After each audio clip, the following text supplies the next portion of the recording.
Oke, semangat pagi.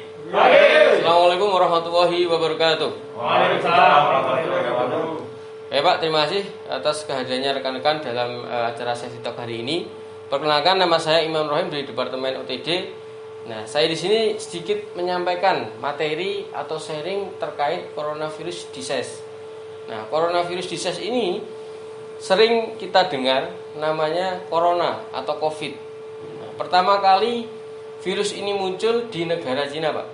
Tepatnya di kota Wuhan. Nah, itu pada bulan Desember 2019. Nah, bahasa kerennya adalah COVID-19 atau COVID-19. Mungkin rekan-rekan sudah tahu ya, virus ini sudah tersebar di seluruh dunia. Salah satunya adalah Indonesia. Indonesia yang sudah terkonfirmasi positif itu lebih dari 100.000 jiwa. Dan tingkat kematiannya yang sangat lumayan tinggi, yaitu hampir 5%, Pak. Kalau 5% dari 100.000 itu sekitar 4.900 ya, lebih dari 4.900. Nah, namun juga tingkat kesembuhannya yang sangat lumayan tinggi, yaitu lebih dari 60.000 jiwa, atau kalau dipersenkan 60% ya. Nah, itu sedikit pengertian atau informasi terkait update virus corona di Indonesia per tanggal 29 Juli 2020. Nah, kemudian apa sih pentingnya mengetahui COVID itu, atau pengertiannya dari COVID itu adalah virus yang menyerang di daerah pernapasan manusia. Nah, mungkin rekan-rekan sudah tahu apa sih gejala-gejala yang mungkin ditimbulkan. Yang pertama adalah batuk, Pak. Kemudian yang kedua ada demam, mungkin demam panas dingin untuk berapa hari, 1 hari, 2 hari, 3 hari. Nah, kemudian pilek atau flu dan ditambah sesak nafas, Pak. Nah, itu adalah gejala-gejala yang mungkin rekan-rekan bisa mengidentifikasi apabila menemui orang yang memang ada gejala tersebut. Kemudian, Pak, mengingat cepatnya penyebaran virus corona ini, dari Kementerian Kesehatan Republik Indonesia mengeluarkan protokol pencegahan penyebaran virus corona ini, Pak. Yang pertama adalah kita bisa melihat pemakaian masker yang tepat. Nah, apa sih pentingnya pemakaian masker itu? Yang pertama adalah mencegah penularan pertukaran cairan yang dikeluarkan melalui mulut maupun hidung, Pak. Itu pentingnya ya, Pak, agar rekan-rekan itu terhindar dari percikan atau droplet yang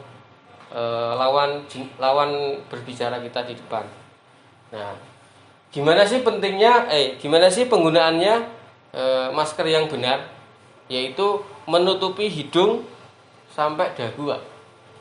Jangan sampai maskernya di bawah hidung seperti ini, kemudian di bawah mulut, atau di atas dagu. Nah, ini kurang tepat, Pak. Nah, yang tepat adalah menutupi hidung sampai dagu dan dipastikan rata, Pak. Nah, ini penggunaan masker yang tepat. Kemudian yang kedua adalah mencuci tangan dengan menggunakan sabun. Dari Kementerian Kesehatan Republik Indonesia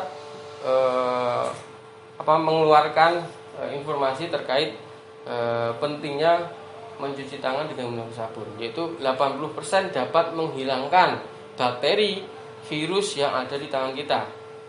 Rekan-rekan pasti sudah saat berangkat kerja maupun sampai di area kerja, mungkin rekan-rekan tidak sengaja memegang barang atau contohnya memegang pintu. Nah, pintu itu sudah umum tersentuh oleh rekan-rekan kerja yang lain. Kita tidak tahu bahwasanya rekan-rekan kerja lain itu mempunyai gejala-gejala yang memang teridentifikasi virus corona. Nah, salah satunya tadi batuk dan lain sebagainya.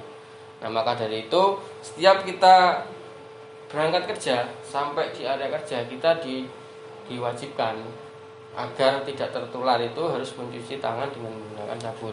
Nah, di tempat di area kerja kita sudah disediakan, baik itu di Bandara Barito, kemudian di area Vincer. Nah, itu yang harus diterapkan oleh teman-teman di area Office View 1. Kemudian yang ketiga adalah physical distance atau menjaga jarak aman. Mungkin dari Kementerian Kesehatan sudah mengeluarkan minimal jaga jarak aman antar orang lain, yaitu 1,5 meter. Namun dari manajemen PAMA sendiri sudah mengeluarkan minimal 2 meter Pak, lebih aman lagi, lebih bagus seperti itu. Kemudian penerapannya, implementasi di lapangannya, kita sudah tahu bahwasanya di area kita, khususnya di transportasi, itu sudah diberikan tanda seperti tanda silang. Itu artinya rekan-rekan pada saat naik bus berangkat kerja itu tidak diizinkan untuk mendudukinya, jadi agar lebih aman lagi gitu. Kemudian yang terakhir Pak, self declare atau melaporkan kondisi kesehatan. Dari pertama tadi untuk pencegahan memakai masker, kemudian mencuci tangan dengan menggunakan sabun, kemudian menjaga jarak aman, itu kita resume atau mungkin kita melihat apabila teman-teman sudah melakukan tersebut, namun dari teman kita masih terjadi atau muncul gejala-gejala seperti batuk, pilek. Nah, harapannya rekan-rekan melaporkan ke atasannya dan melaporkan ke atau mengecek ke klinik yang sudah ada di mes maupun di area kerja kita. Nah, mungkin sedikit materi yang saya sampaikan. Dari rekan-rekan ada pertanyaan atau masukan, saya persilakan. Oke, tidak ada. Kalau tidak ada, cukup dari saya. Terima kasih. Sekian. Assalamualaikum warahmatullahi wabarakatuh. Waalaikumsalam warahmatullahi wabarakatuh. Semangat pagi.